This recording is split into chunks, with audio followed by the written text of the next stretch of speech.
ازيكم يا بنات؟ عاملين ايه؟ اهلا بيكم معايا في قناه دودي وصفاتها السهله. النهارده ان شاء الله هعمل لكم اكله موفره جدا جدا وبتديكي كميه حلوه قوي، وكل الاولاد بيحبوها وبيشتروها كمان من بره. تعالوا كده نسمي الله ونصلي على الرسول ونبدا الفيديو بتاعي النهارده. انا عندي كيلو من اللحمه المفرومه. كيلو اللحمه المفرومه ده هحط له حوالي 6 بصلات كبار. انا هنا البصل اللي عندي مش كبير، يعني بصل صغير، فحطيت ايه، يعني زودت الكميه العدد الوحدات شويه. هحطهم كده في الكبه وهفرمهم فرم ناعم زي ما انتوا هتشوفوا كده. وبعد كده تعالوا نشوف هنعمل فيهم ايه تاني. هنا ما حطيت نص البصل اهو، هبتدي احط النص التاني على طول. هفرم بقى كمية البصل كلها دي كده كمية البصل اللي انا حطيتها في الاول، وبعد كده تعالوا نكمل مع بعض بقية فرم البصل. ما تنسيش بقى تحطي لي كومنت حلو ولايك لو انتي مشتركه في القناه، ولو انتي مش مشتركه اتمنى ان انتي تشتركي وتفعلي الجرس على كلمه الكل عشان يوصلك اشعار بكل فيديو انزله. هنا بقى حطيت بقيت كميه البصل، وكمان مقطعه كام طماطمايه كده، طماطمتين، يعني كل نص كيلو بتحطي له طماطمايه. هحط كده طماطمتين، يعني 2 طماطم. وهحط كمان قرنين فلفل كده من الرومي، ما بلاش سبايسي، اللي بيحب سبايسي هعمل له لوحده. وكمان هضربهم بقى، هضربهم فرم ناعم قوي قوي في الكبه. وتعالوا نشوف بقيه المكونات اللي عندي ايه.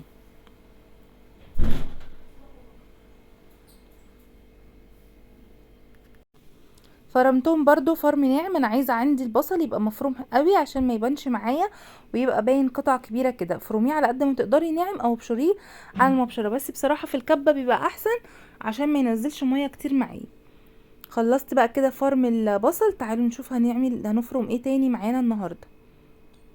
يبقى انا حطيت الطماطم وبصل وقرنين فلفل كده رومي، فرمت كل ده على بعض.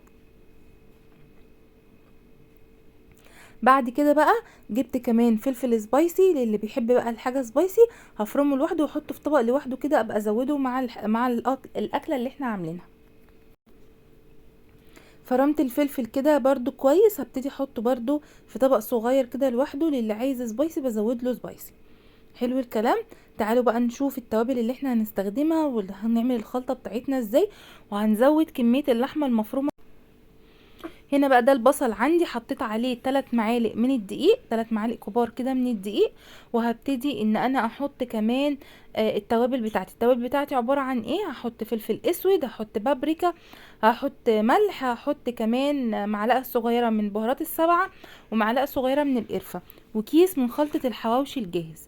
طب انتي ليه حاطه التوابل دي مع خلطة الحواوشي؟ لان انا الكيس ده بيتحط على نص كيلو من اللحمة. انا هعمل كيلو من اللحمة، فلازم ازود البهارات عشان اظبط الطعم.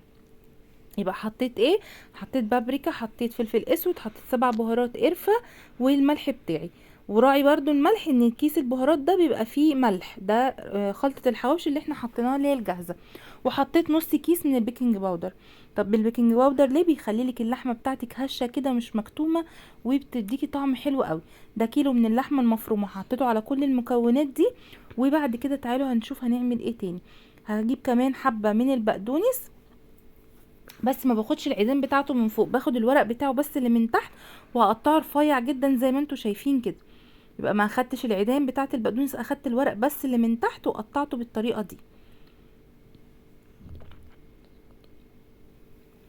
عايزه اقولك ان كل الحاجات دي بتزود لي كميه اللحمه وبتزود لي الفوائد بتاعه اللحمه، وبتديكي بقى نتيجه حلوه جدا جدا، ولا الطعم بقى مش قادره اقولك، والريحه. هنفضل بقى ندعك في الخلطة دي كده دعك حلو قوي قوي عشان كل المكونات تخش في بعضها. ممكن تاخديها لفة في الكبة، بس انا مش حابة بصراحة ان انا انعمها اكتر من كده. بصوا بقى، هي دعكتين كده، حبة بايدي كده بالطريقة اللي انتوا شايفينها دي، طالعة بالشكل اللي انتوا شايفينه ده تحفة. وريحتها بقى مش قادرة اقول لكم عاملة ازاي. تعالوا نركنها شوية ترتاح عقبال ما نجهز شوية حاجات تانيين نقدمهم النهاردة مع الأكلة بتاعتنا. هنا بقى كنت مقطعة بطاطس، هحمر كده برضو طاسة بطاطس كده مع الأكل، بتبقى حلوة قوي مع الحواوشي.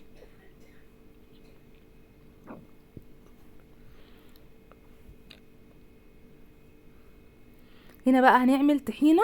جبت كده حبة من الطحينة الخام وبدأت انزلها كده في بولة، وهحط عليها النهارده بقى، هعملها بطريقة حلوة قوي قوي، بتطلع كريمية كده وطعمها خطير. حطي على الطحينة كوباية كده من الزبادي، بتخليها لك في حتة تانية خالص. وبعد كده حطيت كام معلقه حطيت معلقتين كبار من الخل، وكمان هحط نص معلقه كمون ونص معلقه كزبره وربع معلقه شطه. وهظبط الملح بتاعي على حسب ما انت بتحبي، تبقى حادقه قوي ولا معقوله.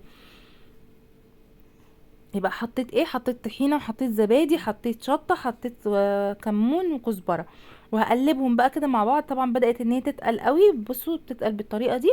هبتدي اجيب بقى الميه بتاعتي وابتدي انزل واحده واحده. حطيت كمان معلقه توم صغيره، معلقه توم مفروم، ممكن تستغني عنها وتحطي معلقه توم باودر، بس انا بصراحه بحب طعم التوم الفريش اكتر في الطحينه. هبتدي انزل بقى بالميه واحده واحده، ميه عاديه خالص من الحنفيه، مش سخنه ولا اي حاجه. هتنزلي واحده واحده بقى وتفككيها كده مع نفسها، لغايه ما تبقى عندك كده خليط كده من الطحينه التقل اللي انت عايزاه. انا بحبه اللي هي السمك بتاعها وسط، بتبقى حلوه قوي قوي وطعمها خطير. جربي الطحينه تحط لها زبادي، طالعه تحفه بجد، طالعه حلوه قوي قوي وطعمها خطير. خلصنا كده الطحينه. هنا بقى كنت مقطعه برضو طبق سلطه خضراء، طماطم وخيار وبصل والليمون. بقى هبتدي ان انا اعصر كده عليه ليمونه حلوه، وبعد كده نتبلها. هتبلكوا بقى السلطه دي زي سلطه الحاتي بالظبط. بصوا بقى هنحط توابل بسيطه خالص بس هتديكي طعم تحفه. حطيت هنا بقى الليمونه، وجبت كمان عيدان كده من البقدونس، برضو بدات ان انا اقطعهم برضو رفيع قوي كده على السلطه بتاعتي. حلو الكلام. تعالوا بقى نشوف هنعمل ايه. بعد ما قطعت البقدونس ده كده، هحط بقى رشة صغيرة قوي من الملح، نص معلقة بالظبط من الكمون، نص معلقة صغيرة من الكمون، وكمان معلقة كده صغيرة من البابريكا. يبقى انا حطيت ملح وكمون وبابريكا بس، مش هحط اي حاجة تانية على السلطة. وكمان هحط معلقتين من الخل. ماشي كده. هنحط بقى كوبايه كده من الميه الساقعه، يعني انا جبتها ميه كده من الكولر وبدات ان انا احطها كده على السلطه واقلبها. بصوا بقى الوان السلطه ولا الميه بتاعت السلطه الخطيره دي. لو عندك بقى كام مكعب تلج كمان حطيها عليها، بتخليها تحفه. كده بقى خلاص ظبطت الملح بتاعها، بقول لكم ان هي طالعه تحفه. يبقى انا كده عملت السلطات والبطاطس على النار. تعالوا بقى نعبي ارغفه الحواوشي بتاعنا. بجيب كده الرغيف وبفتحه كده، مش بفتحه قوي عشان الحشو ما يقعش منه،